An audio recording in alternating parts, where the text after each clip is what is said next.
studios in New York, it's Late Night with Conan O'Brien.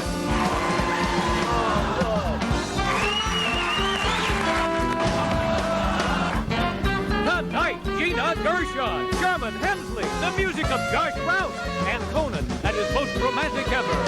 With Nancy Richter and the Max Weinberg 7. Now, here's your host, Conan O'Brien.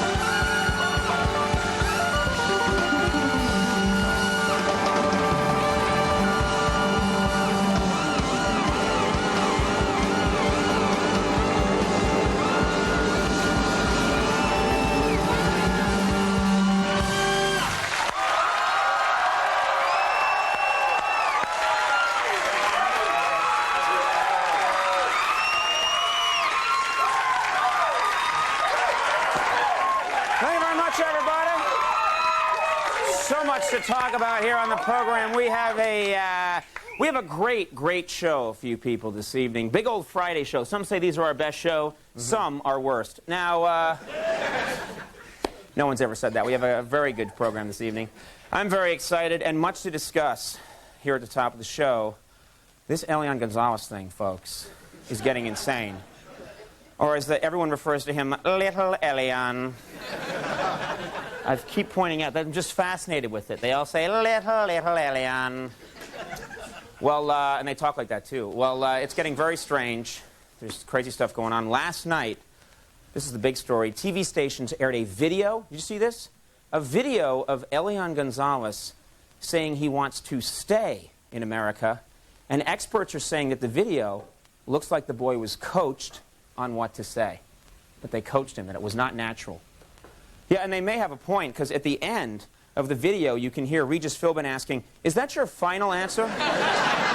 Seriously, you can, it's true. Listen carefully. Very bad day for the stock market. Very bad day. Yeah, not good. Okay, one guy's happy, and he's selling apples. No, today the Dow and the NASDAQ suffered their worst point loss ever. This is big. Yeah. Apparently, Bill Gates spent the day designing a Windows product he could jump out of. Which I thought was strange.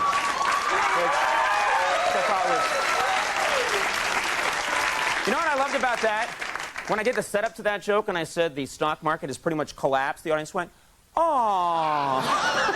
That's our financial system, not a basket of puppies.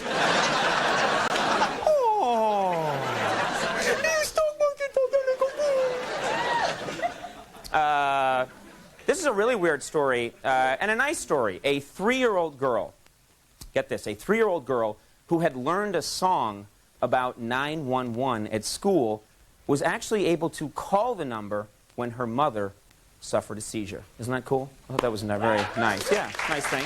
Yeah, and I gotta say, this is a much happier story than last month when she danced the hokey pokey while her father went into full cardiac arrest. And it was sad.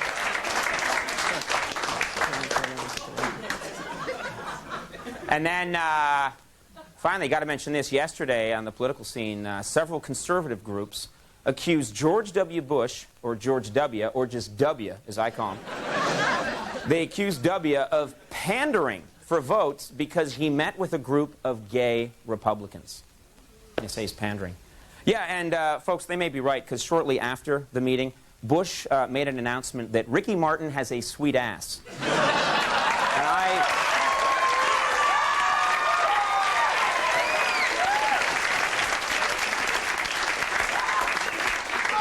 all right, let's discuss tonight's program, now that I've said ass. We have a great show tonight. We have a great actress, beautiful, talented. You know her from the films Bound, Face Off. She's been in many films. You can also see her in the off-Broadway play that's going on right now in New York, The Vagina Monologues. Okay, that's what it's called. Yeah, let's be adults. Yes, that's right. That's right. It's nice that the female anatomy gets a round of applause. Gina Gershon on the program.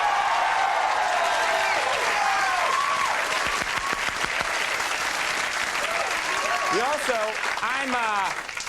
I'm very excited because we have a gentleman on the show I never met before, and I've always wanted to meet this guy. You know him, of course, as George Jefferson. He's an icon in my book. Sherman Hemsley is on the show.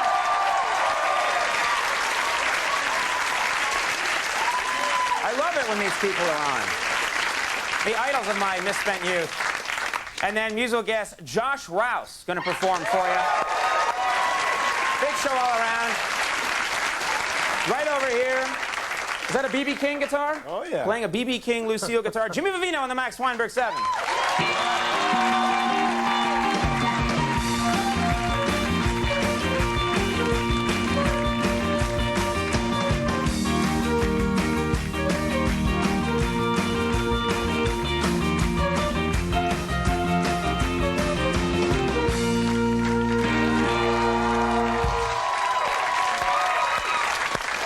Thank you, gentlemen. Andy, how are you? I'm good. Got a nice show tonight. Excellent show. Fine piece of programming. This stock market thing, you know, is pretty intense. What's happening today? It is. And what's strange is that I'm realizing just to the extent to how many people, how pretty much everybody was in the market. It used to be that some people kind of played around in the market. But, you know, you walk around today and just like everybody, like a guy pushing a hot dog cart, is like, I'm getting killed. Right, right. My Intel stock, it's killing me. I know. Like, what do you know, and, you know. Well, and I kind of am, you know, I'm like, it's because of like all the internet brokers too, and you know, it's because you can buy stock, it's so much easier now. But I still don't know what half of this stuff means, or, you know, like, you know, or options or anything. So I sort of just feel like, you know, you buy it, it goes up or it goes down, and you sell it. So I still kind of feel like I don't know what to do. I have no idea. You know, like, should I be selling this? You know, it's red now. Right. That's bad. Right. You know? Well, it depends on what it is. What if you Yeah. have stock, as everyone says, in the red ink company? Then you're fine. Yeah. Then you're doing great. Uh-huh. No, it's pretty much everything right now is down. No one knows what to do. But I was just struck by just people, you know, you see like a homeless guy mumbling on the street, going, oh, I'm getting killed, you know.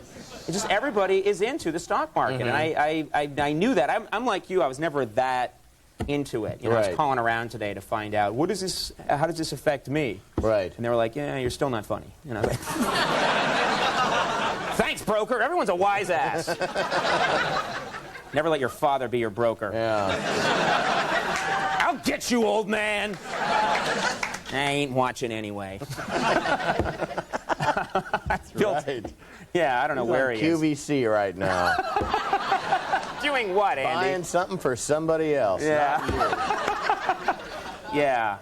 Anyway.